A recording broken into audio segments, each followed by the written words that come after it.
makailanman hindi magbabago. Hindi magbabago ang sinisigaw nitong ating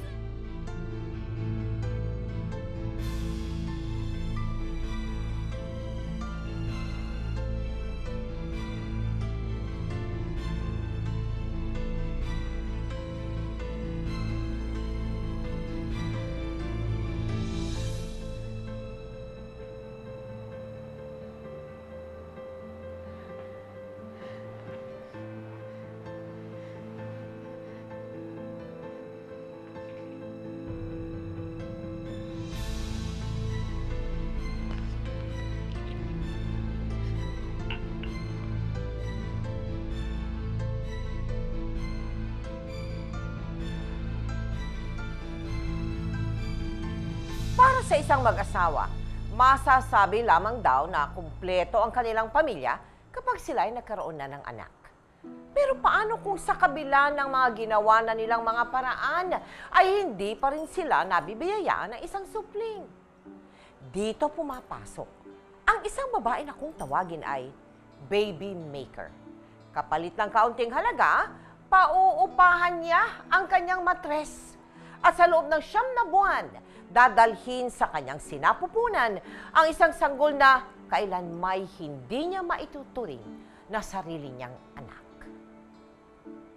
Ito ang totoong kwento ng ating episode ngayong gabi na pinamagatang Sinapupunang Paupahan, The Nanette Villegas Story.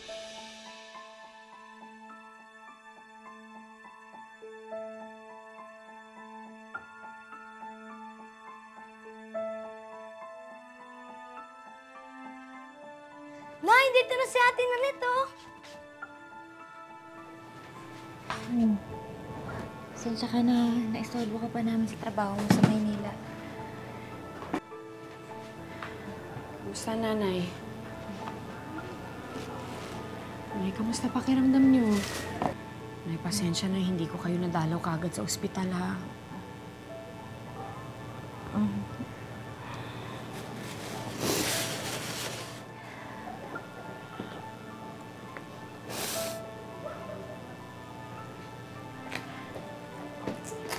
Ate? Ate?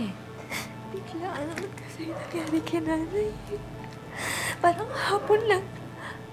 Masigla naman siya, malakas naman siya. Tapos biglang malala na pala. Ano bang sabi ng doktor? Matagal na raw yung tumor sa tiyan ng nanay. Hindi lang niya pinapatignan. Pagkatapos nung natumba siya sa banyo, pumutok na yung bukol. Cancerous daw yung bukol. Hindi ko nga maintindihan yung sinasabi ng mga doktor. Basta, Bakit pa siya pinauwi dito sa bahay? gusto nila i-chemotherapy ang nanay. Nandito wala naman tayong ganung pera. Yung asawa ko nga, binenta na yung lupa namin eh. Sa dami ng mga kailangan bilhin gamot.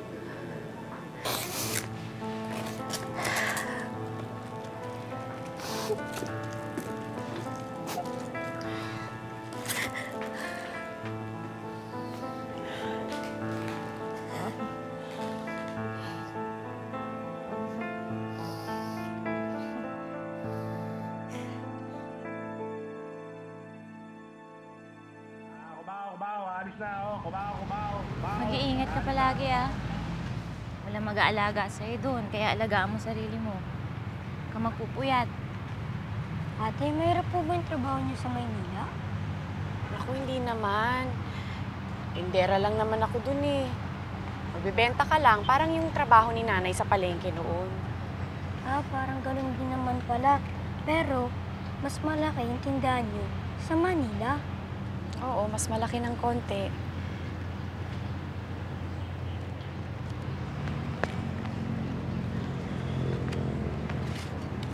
Ate, oh. Pagbili ng gamot ni nanay.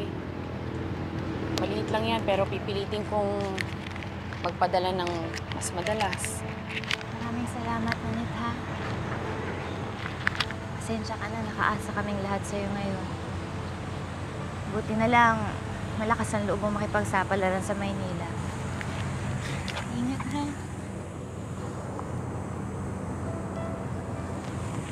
Ingat ka po.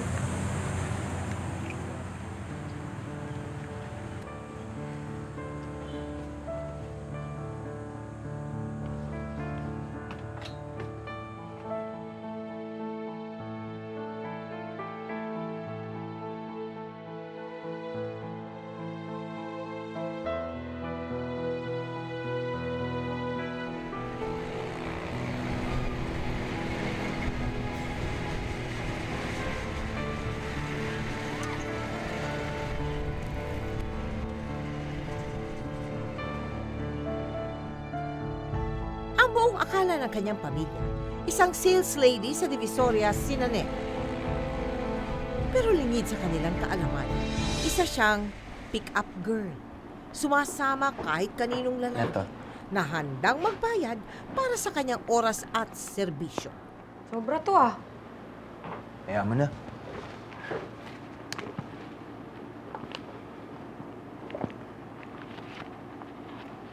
May sakit ka ba?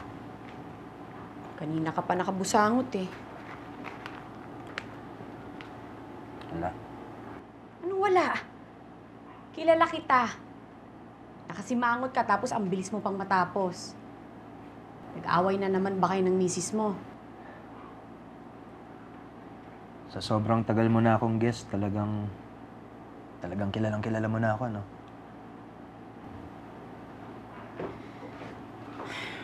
Sige na.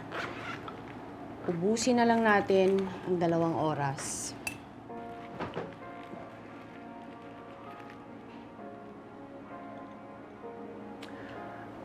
Ganito ka ba talaga kabait sa lahat ng guest mo? Hindi naman. Sa'yo lang. Ikaw lang kasi ang guest ko na madrama sa buhay. Ngayon, ano na namang issue ng misis mo? Hindi kasi kami magkasundo ngayon eh. Matagal na akong gusto magkaanak. Pero hindi lang talaga kami makabuo kasi nga may problema siya sa matres. Okay lang naman sa kanyang umampon. Pero iba pa rin yung sarili kong anak, di ba? Yung matatawag kong akin. Hindi naman problema sa akin ang bumuo eh. So, paano na yan? Hihiwalayan mo na yung misis mo. Mag-aasawa ka ng iba. Hindi ko naman kayang hiwalayan si Cecil, no? Hindi niya naman kasalanan na may diferensya siya eh. Tsaka gaya ng sinabi ko, ayos lang sa kanyang umampon. Ako lang yung... Alam mo na, ayoko nang kung sino-sinong bata lang. Ay, iniisip ko nga eh. Ano? Paano kaya kung buntisin na lang kita? Ano? Kukunin ko naman yung bata eh, tsaka babayaran kita. Sira ulo ka ba? Isa pa, nabanggit din sa akin ni Mami Cherry na kailangan mo ng pera. Oo, kailangan ko ng pera. Pero hindi ako magpapabuntis, no? Eh kung bigyan kita ng 50,000, 50,000. Magpapabuntis talaga ako sa 50,000. o di ikaw magsabi sa akin. O ano, magkano gusto mo? 1,000,000 kaya mo? Net, hindi ako nagbibiro. Talagang matagal ko nang gustong magkaanak. Tsaka isa pa, mabait ka, malambing, palabiro. Eh kung mamana pa yan ang magiging anak ko, di maganda. Pwes, seryoso din ako. Ayokong mabuntis.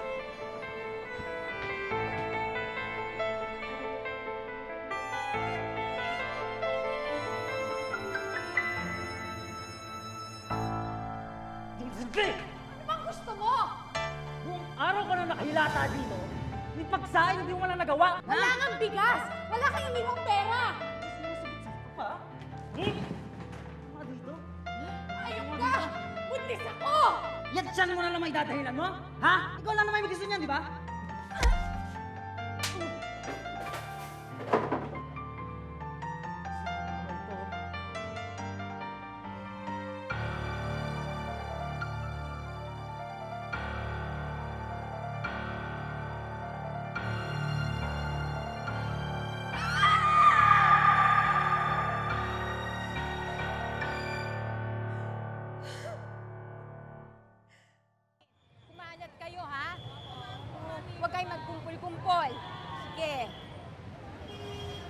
ikaw naman dito.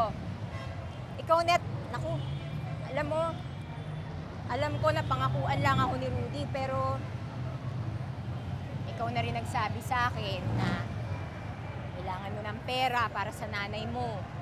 Eh, ito na yun. Pag-isipan mo mabuti. Iba naman yung boyfriend mong adik. Adik nga, adik. Oh, wag mo nang isipin yun. Diyos ko. Pero ito, itong Rudy na to, kilala ko to. Maayos ka usap. Akong bahala sa'yo. Okay to. Ano, ha? Dahil sa traumang inabot mula sa unang pagbubuntis niya, ay tinanggihan ni Nanette ang alok ni Rudy na maging baby maker. Hindi niya akalaing mababago ang isip niya nang makita ang lumulubhang kalagayan ng ina. Diyos ko.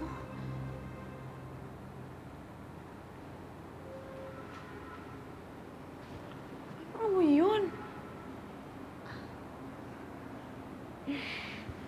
Sabi ng doktor, yun daw yung nabubulok na tumor sa loob ng katawan niya. Mas malala pa nga yung amoy kapag umiihi siya. Pati nga yung mga nurse, halos ayaw na siyang lapitan. Kami rin. Nahihirapan na rin kami sa amoy niya. Araw-araw.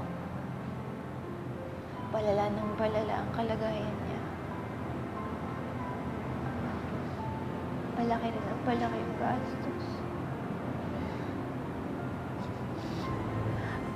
Pati nga asawa ko, naaway na ako eh. Kasi lahat na kinikita niya sa trabaho, dito sa ospital na pupunta. Gusto ko na rin makatulong. Gusto ko magtrabaho, kaya lang wala rin naman ako mapapasukan dito eh.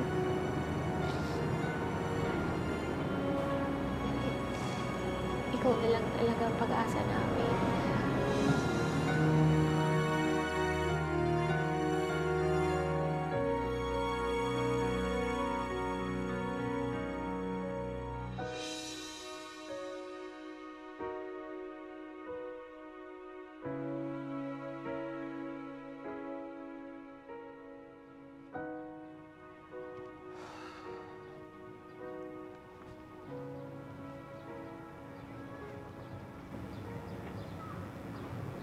Net,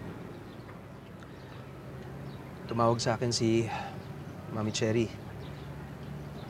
Sabi niya, payag ka na raw. 50,000 down payment. Sige, Nagkasundo na ba kayo ng misis mo?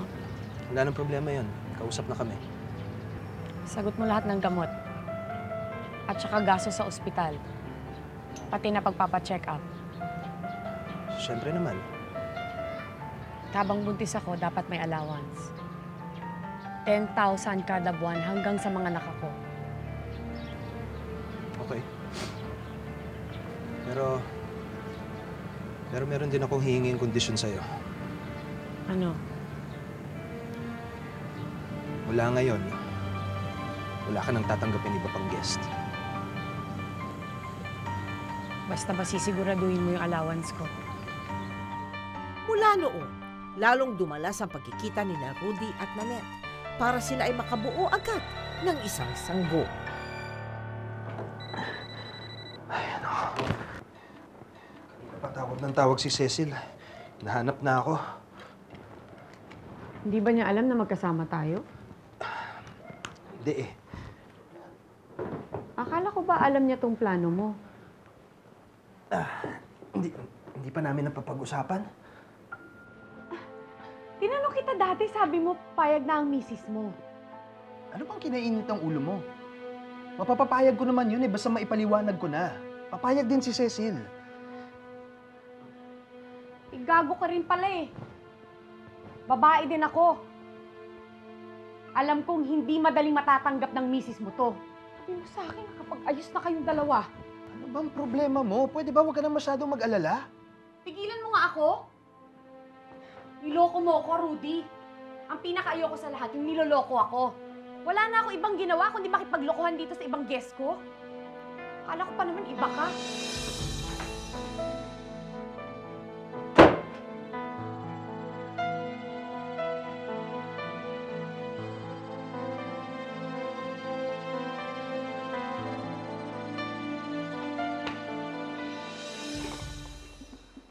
Nanette!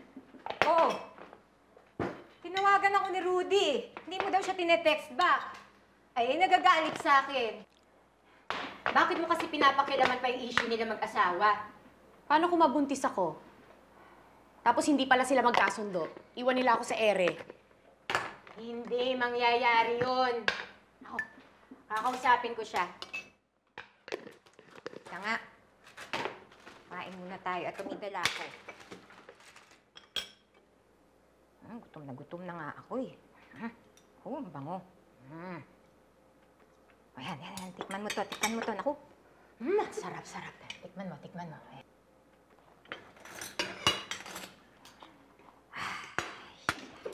Makakain na rin sa wakas. Kanina pa ako nagugutom eh. Sarap.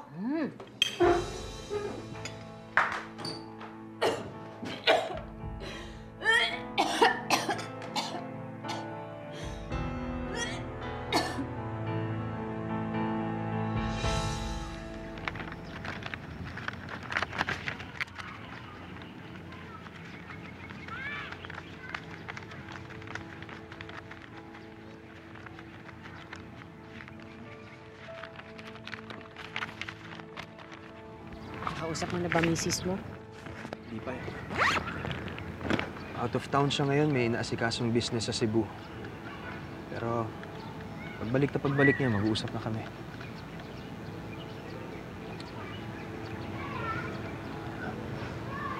Huwag ka na magalit. Hindi ka na, pumunta na tayo sa motel. Bumuo na tayo ng baby. Hindi na kailangan. Bakit? Buntis na ako. Talaga? Ibig mo sabihin, magiging tatay na ako? Maraming salamat. Rudy, wala nang atrasan to. Kailangan sabihin mo na to sa misis mo. Sasabihin ko sa kanya. Rudy, seryoso ako. Hindi na ako makikiusap ulit. Dahil hindi lang naman para sa akin itong hinihili ko eh. Buhay to ng nanay ko. Buhay ng anak mo.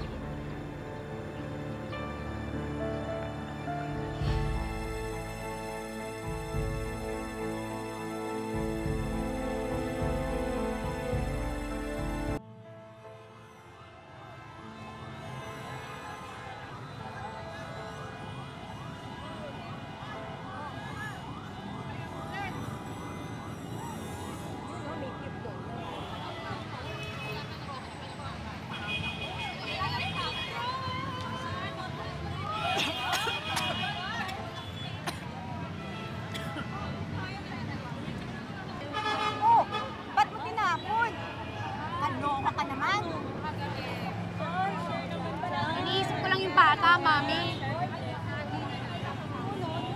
Paano kung nagugutom ako? Paano kung nagpupuyat ako? Nararamdaman kaya yun? Pag nagyosi ka. Ha? Pang na loob. Hala ka na nga. Kung naman anak yan. Yun na nga yung sinasabi ko sa sarili ko, Mami eh. Pero bakit ba yung nararamdaman ko?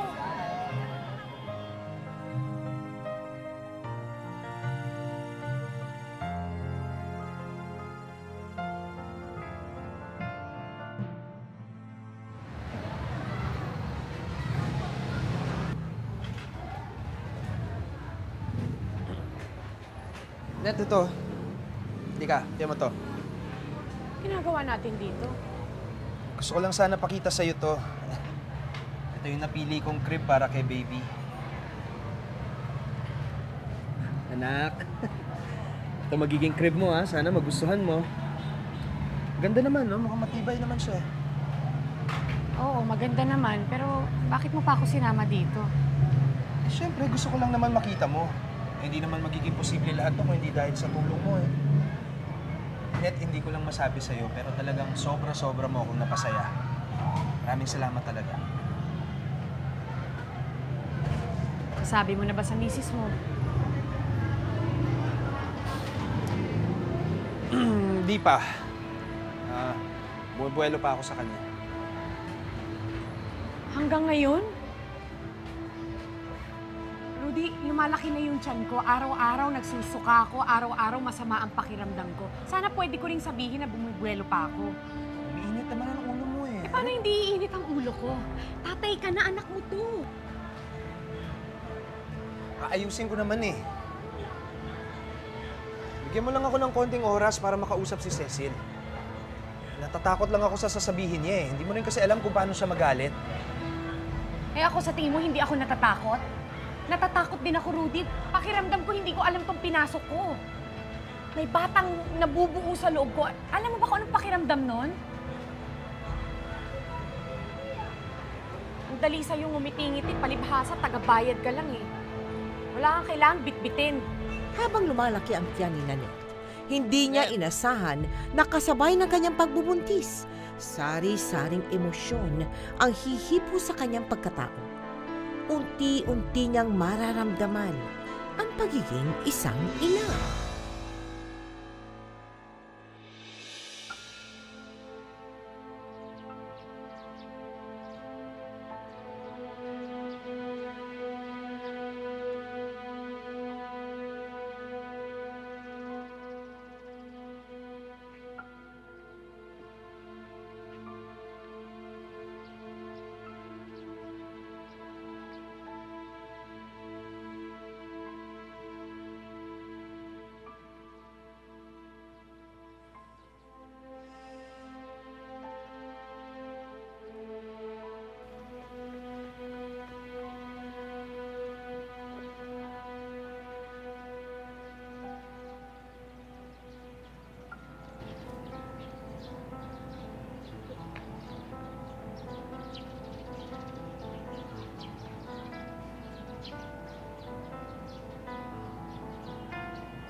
Baby, dali ka na! Sige po, bye-bye po. Makalipas ang ilang buwan na hindi nagpaparamdam si Rudy, ay labis nang nag-alala si Nanette. Kung saan-saan siya nagtanong at naghanap hanggang sa matunto niya ang lugar na pinapasukan ni Rudy. Tumalaw na yan sa van. Dali na kaagad nila matunaga yung ball bearings ha. Alam niyo naman na yung naghihintay ng mga hapon na yun eh. Sige, ayos yan. Bilisan niyo na lang mag-load niyan ha. Rudy, Net, ba't ka pumunta dito? bakit hindi mo sinasagot yung mga text ko? Nasaan yung allowance ko? Bakit ka pa nga pumunta dito? Nasaan na nga yung allowance ko? Ilang buwan ka nang hindi nag-aabot, Rudy. Kailangan ko ng pambili ng gamot ng nanay ko. Eh, sorry pero wala na akong mabibigay sa'yo. Anong wala na? Paano to? Kinausap ko na si Cecil. Eh, galit na galit nga sa akin eh. Gusto kong hiwalayan. Hindi siya pumayag sa napag-usapan natin, kaya wala akong mabigay sa'yo. Hawak niya lahat ng pera ko. Ganun-ganun na lang? Hindi pwede gawan mo ng paraan to. Ay, sorry, Neta, pero eto lang ngayon. Sige na, umuwi ka na. Kailangan kong bumalik sa trabaho. Eh, hayop ka pala eh. Pagkatapos mo ako buntisin, ganun-ganun na lang? Kailangan maingay.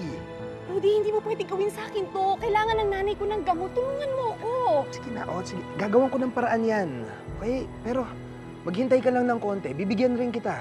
Hanggang kailan? Hindi ko pwedeng pag-antayin ng nanay ko. Kailangan na kailangan niya ng gamot. Sabi ko nga, gagawan ko ng paraan yan eh. Nakisesil nga yung pera eh. Pero mabuti pa umuwi ka na. Rudy, kailangan mo ako tulungan. Tutulungan kita. Baka lang may makakita pa sa atin. Isumbong ako kay Cecil. Tulungan kita. Maghintay ka lang.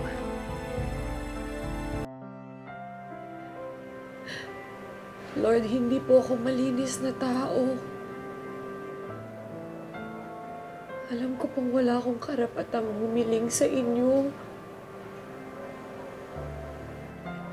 Pero hindi ko na alam kung anong gagawin ko eh. Wala na po akong ibang malalapitan.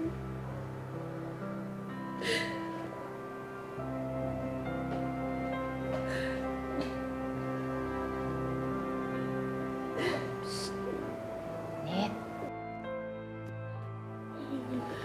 Anet. Anet. Uy, anong ginagawa mo dito? Ayokong maniwala kay Lani nung sinabi niya nandito ka eh. Ano ba nandito? Mami, sabi sa akin ng nanay noon, walang binibigay na problema ang Diyos na hindi natin kaya. Pero bakit ganun, Mami? Hindi ko na kaya eh.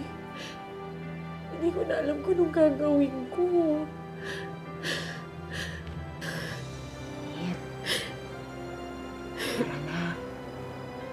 Tignan mo naman mga itsura natin. Hindi tayo bagay dito. Tara na. Tara na. Ay, dami na kami. Tara na.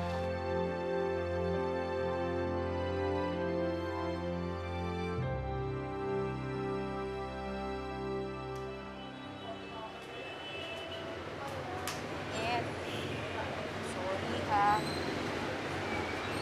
Nakukonsensya kasi ako eh. Alam ko, ako pumilit-pilit sa'yo na pagkatiwalaan mo Rudy na yan. Andun ka sa'yo ng paligamo yan.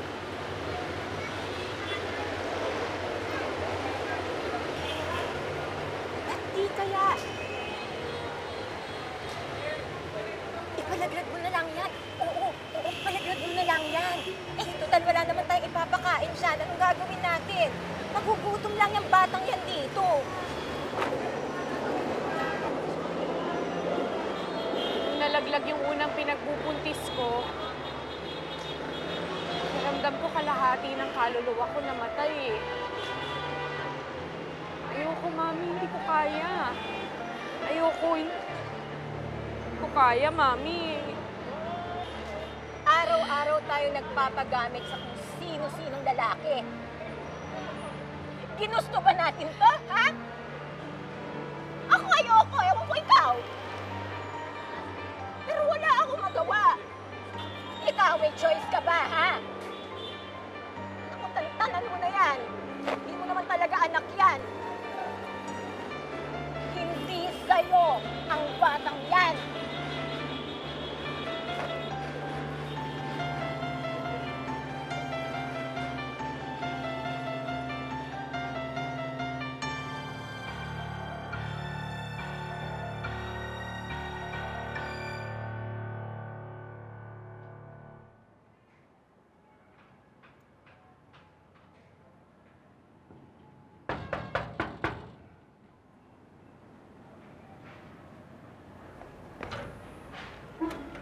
Ano po yun? Miss, dito ba nakatira si Nanette? Si Nanette po. Nanette, may naghahanap sa'yo. Sige po. Okay, salamat.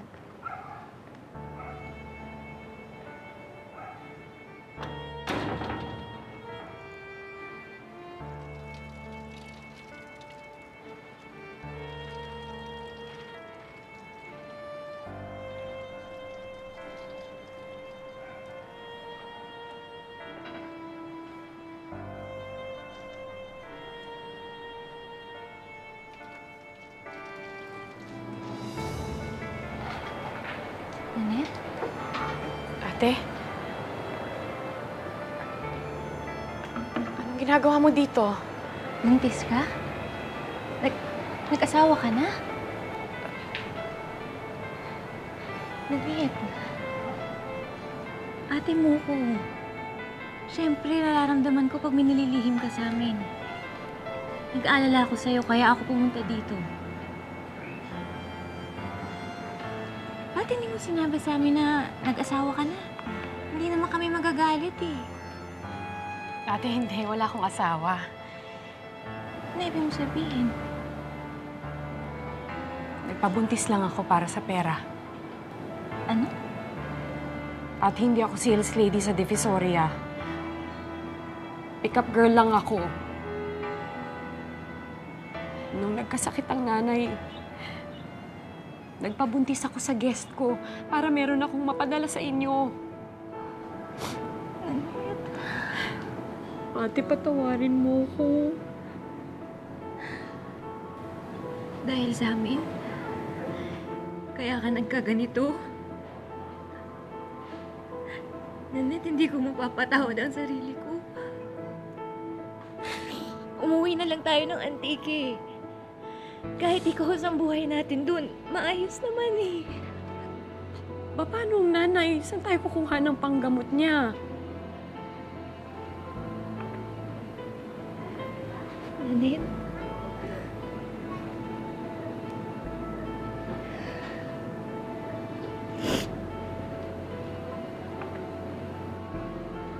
tinigil na nila ang chemo ni nanay. Kasi hindi na tumatalab yung mga gamot. Sumuko na sila.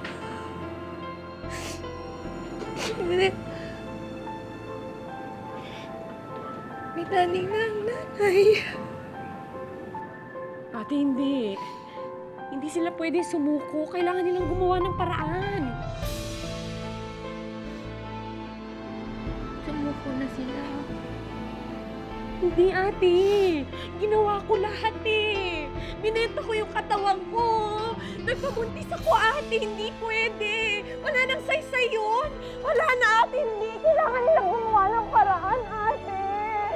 Hindi sila pwede sumuko.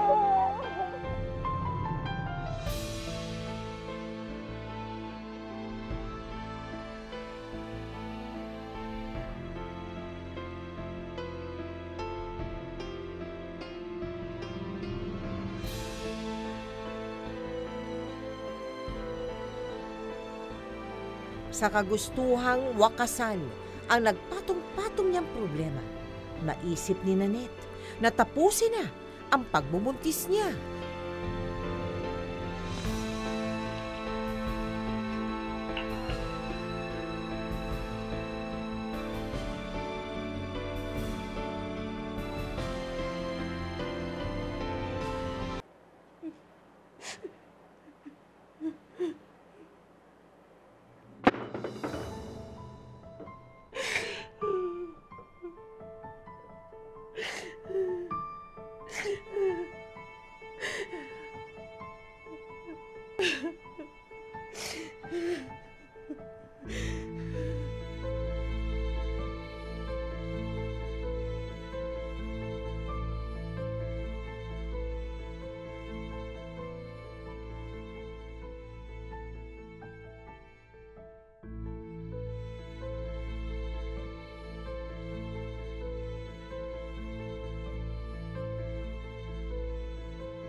Anak ko to, patawarin mo ako, anak. Patawarin mo ako, anak.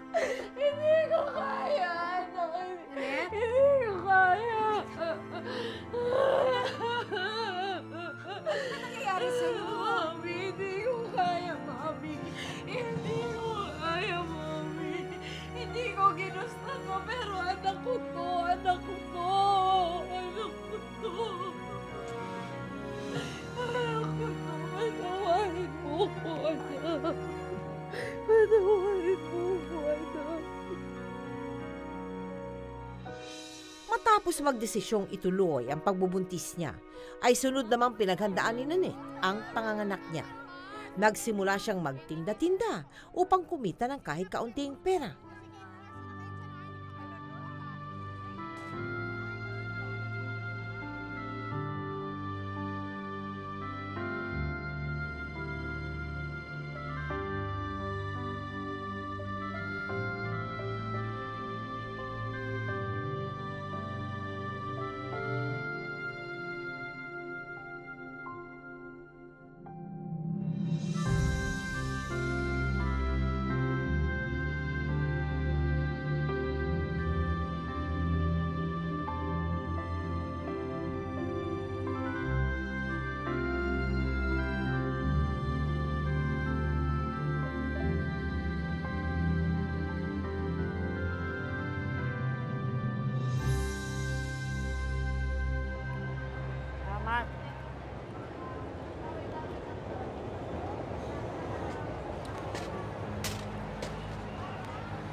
lakas ng loob mong magpakita pa dito?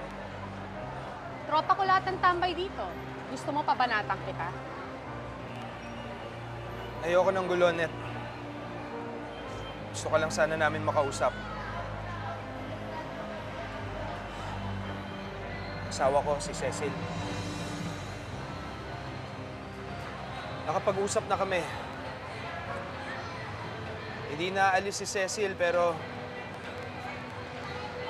hindi rin namin pwede kunin yung pinagbubuntis mo. Anong gusto mong gawin ko? Ihagis ko to sa ilog. Hindi ko naman tatalikuran yung responsibilidad ko sa'yo eh. Bibigay ko pa rin yung mga kulang na pinangako ko sa'yo. Ano ba sa tingin mong ginawa mo? Ilang buwan akong naghintay ng padala mo. Nanet, babae rin ako. Alam ko, mali yung ginawa ng asawa ko sa'yo. Pero sana, intindihin mo rin ako. Para alagaan ang anak ng asawa ko sa ibang babae. Parang kumuha na rin ako ng kutsilyo na isasaksak ko sa sarili ko. Nanet, hindi ako bato. Araw-araw, ang batang yan ipapaalala sa asawa ko ang kakulangan ko. Ang kakulangan ko bilang babae. Payag akong mag-ampon, pero hindi ang pinagbubuntis mo. Sabihin mo nang selfish ako, pero totoong tao ako, Nanet eh. Hindi ko man gusto to, pero alam ko may responsibilidad si Rudy sa'yo. Sa magiging anak nyo. Kung tatanggapin mo, aakuin namin lahat ng gasto sa ospital. Pagkapanganak mo, tutulungan ka namin ipaampon ng bata.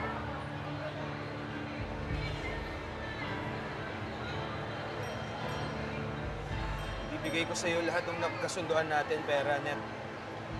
Pati na rin yung mga kulang. Tanggap ko na naman na kailangan ko talagang pumili eh. Kailangan ko talagang pumili kung si Cecil ay talagang kagustuhan ko magkaanak. Sorry kung nagulo ko yung buhay mo. Pero hindi ko kayang mabuhay nang wala si Cecil.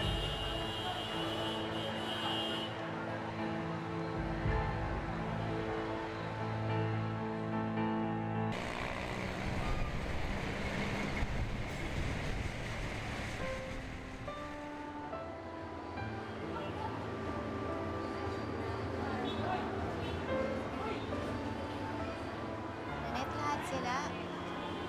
Pick up.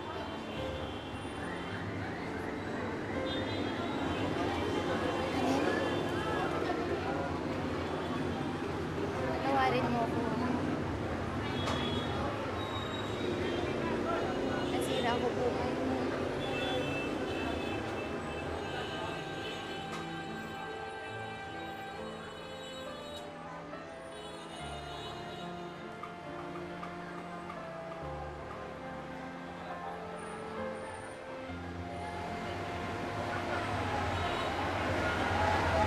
Gusto ang nanay.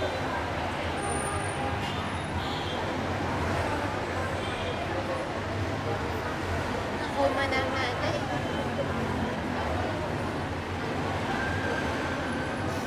Sabi ng mga doktor, ilang linggo na lang daw.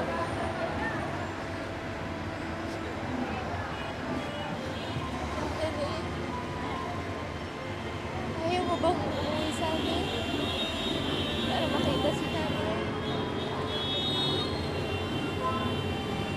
Gusto ko, ate. Gusto ko. Pero baka hindi ko pa kayang bumiyahe.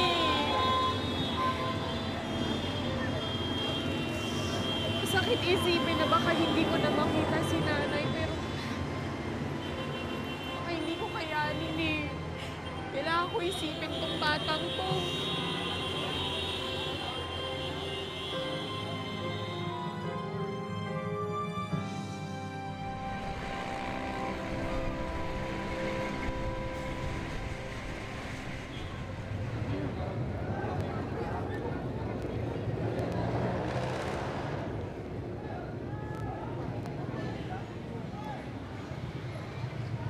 Hindi ka pa ba titigil sa pagtinda? Binilang ko.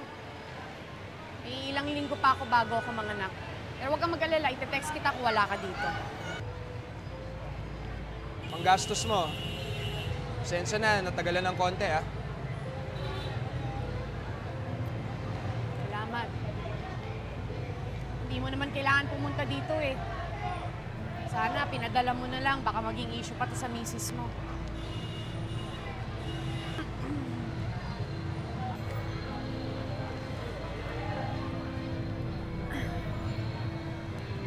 Net, okay ka lang? Rudy, tulungan mo ako. Mahanganak na yata ako. Ha? Manganganak ka. Sige, halika na, halika na.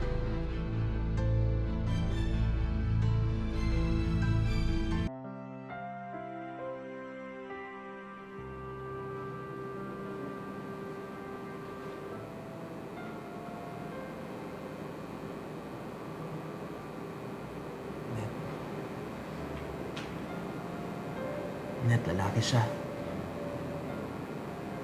Lalaki ang anak mo. Gusto mo ba siya makita as a nursery lang? Hindi, ayoko. Lalo lang ako masaktan kung lumapit ako sa kanya.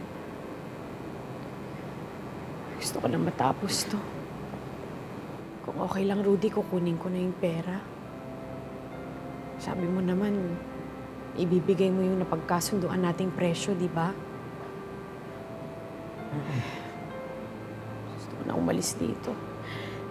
Kayo na lang bahalang magpaampun sa bata.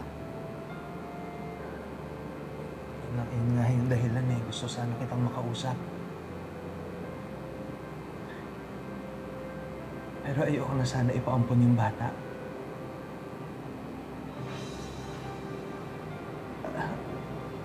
Alam kong para akong bata na hindi mawari yung gusto. Pero nung pinahawak siya sa akin ng doktor kanina, pakiramdam ko naging buo ako.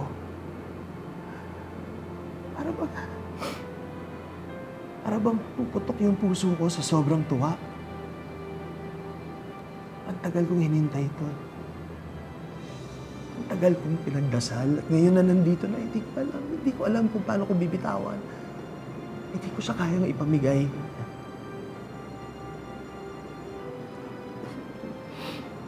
Bahala na, hindi ko alam kung paano ko sasabihin kay Cecil, pero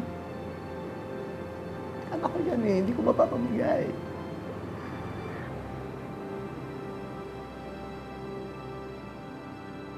Noong una ay ayaw nang magkaroon ni Nanette ng pagkakataong mahawakan o makita man lang ang anak niya.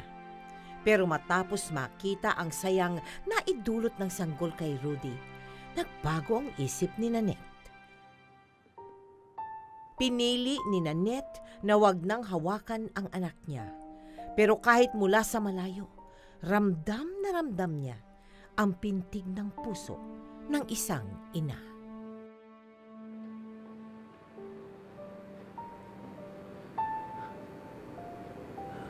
Cecil? Dito na si Melissa para kunin yung bata. Sila na rin daw mag-aasikaso ng papeles para hindi na maabala si Nanette.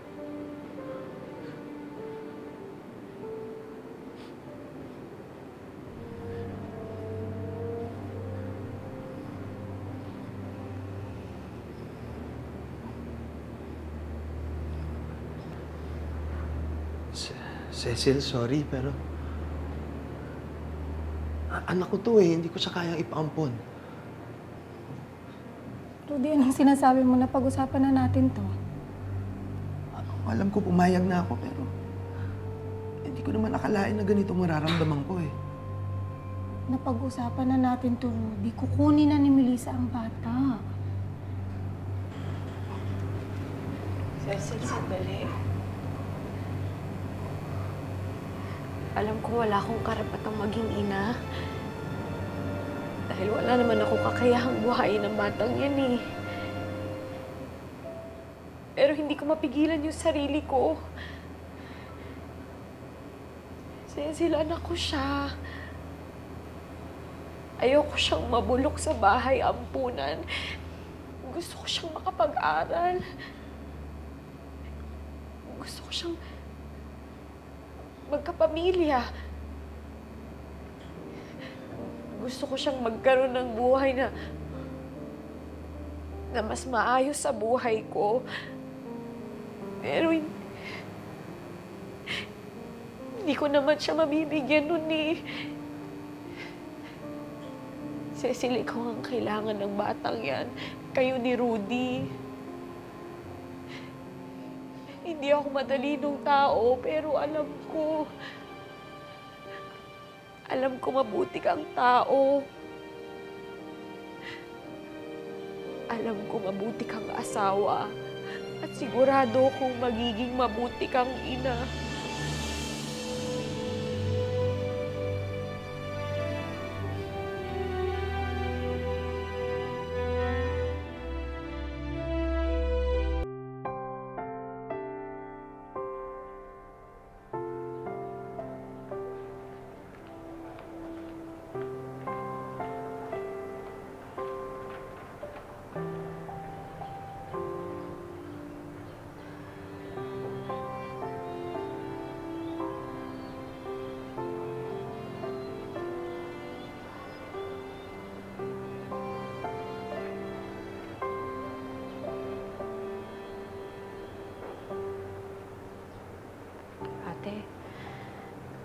Sa tingin mo, ikinahihiya ako ng nanay dahil sa ginawa ko?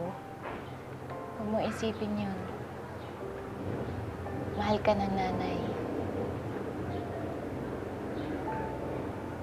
Hindi ko sinabi sa kanya yung trabaho mo. Pero alam niya lahat ng sakripisyo mo. Alam niya ginawa mo lahat.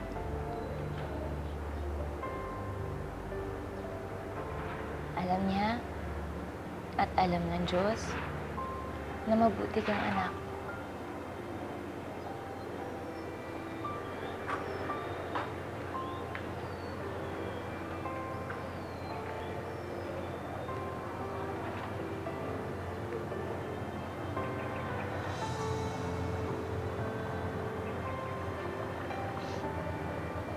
Mahal na mahal ka ng nanay.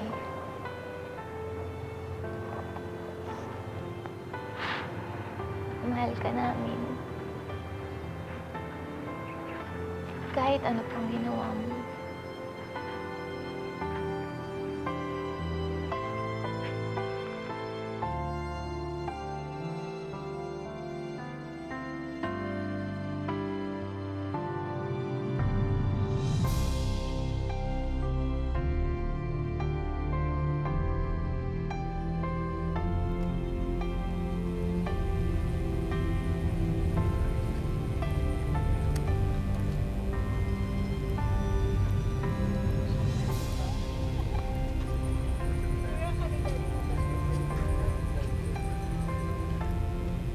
Gustong bumati man lang? Nakausap ko si Rudy at Cecil. Payag naman silang makita mo yung bata. Hindi na, ate. Masaya na ako makitang masaya siya. Malusog. May magandang buhay. Hindi ko mabigay sa kanya yun eh.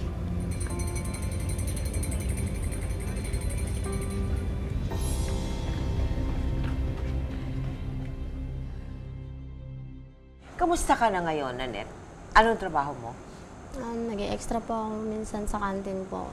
Alam mo, darating ang araw, mag-aasawa ka, kakaroon ka ng anak, may pamilya ka. Ano bang planong ganun sa buhay mo? Siguro po, pagka dumating po yung lalaking yun na kaya niyang tanggapin kung ano ako dati at kung ano po ako ngayon. Hindi ka ba nagsisisi nung nakita mo siya na malaki na? Hindi naman po ako nagsisisi kasi masaya rin po yung naging mama tsaka papa niya po. Tsaka pati po siya, masaya na rin po sa ano niya. Kaya nalalagyan niya ngayon na masayang pamilya na po sila eh. Mula nang naging baby maker ka, meron ba nagbago sa buhay mo? Naging matured po yung pag-iisip ko. Aha, bakit? Ba't mo nasabi yun? Ngayon po kasi parang mas ko po yung kung ano talagang kailangan natin gawin para mabuhay. Halimbawa na dumating ang araw na makilala ka, yung nung bata, Ano sasabihin mo sa kanya? Tatanungin ka niya, Mama, bakit binigay mo ko sa kanila? Anong isasagot mo? Sasabihin ko po siguro sa kanya na mas maaalagaan ka nila, mabibigyan ka nila ng magandang buhay, mapapag-aral ka nila ng maayos. Yun po. Hinahangaan kita at hindi mo pinalaglag yung anak mo. Natutuwa ako na malaman na inisip mo rin pala. No? Inisip mo rin yung dinadala mong bata at minabuti mo na iluwal na lang siya imbis na siya ay ipalaglag. Kaya humahanga ako sa'yo na kahit sa hirap ng buhay, ganun ang ginawa mo sa batang dinadala mo sa iyong sinapupunan. Congratulations sa iyo. At maraming salamat sa istorya na ibinigay mo sa amin sa magpakailanman. Maraming salamat. May kanya-kanya tayong dahilan kung bakit natin ginagawa mga bagay na makapagpapabago sa buhay natin o sa buhay ng ibang tao. Para man sa ina o para sa pansariling kapakanan ang naging motibo ni Nanette sa kanyang pagiging baby maker. Wala tayong karapatan para siya'y husgahan o sino man sa ating mga kapwa. Dahil anuman ang antas natin sa buhay, mababa man o mataas ang ating katungkulan o katayuan, ang bawat isa sa atin, merong dinadalang mga suliranin, may minimiting mga pangarap at may hinahanap na mga kasagutan. Kaya sa halip na manghusga at mang-alipusta ng iba, dapat tayo ay magtulungan at magdamayan. Ngayon, bukas at magpakailanman. Kayo ba ay naniniwala na ang isang lalaking sisigatida pwede na rin maging pinabait o bakla? Galit na galit ka daw sa mga bakla. Asarap po ako pag nakita ko sila na nakasuot ng pambabae. Parang feeling ko pong sagwa-sagwa. At what point dumating yung kakaibang damdamin mo? May dumating pong isang lalaki doon. Na araw-araw parang gusto ko na siya makita.